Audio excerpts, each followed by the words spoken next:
Now that the vehicle has left the pre-wire department and now comes into its installer bay. Here the vehicle will sit for 4 days while the inside of the coach gets built. This is built by a dedicated craftsman that'll do all of the interior cabinetry work by himself.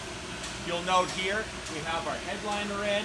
We've added our 3M Thinsulate insulation into all the walls. This is really great because we can pack it in, and it's going to also give you some sound deadening properties as well. Also, you'll see we start by squaring up our first solid wall partition. That's made out of 1/2-inch plywood, and it's laminated on both sides. Once that first piece goes in, we'll start building forward, making sure everything is square and true and tight fitting so you get no rattles. We're just wrapping up day one, and as you remember, we started with our first wall partition. Now, as we're moving forward, we've added our face frames and our bathroom walls. So we're starting to construct the inside of the bathroom.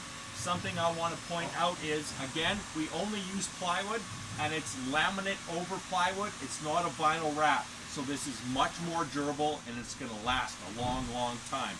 Also, we screw all of our cabinets together. We don't staple them because staples will loosen up when traveling down the road, and that's how you get squeaky cabinets.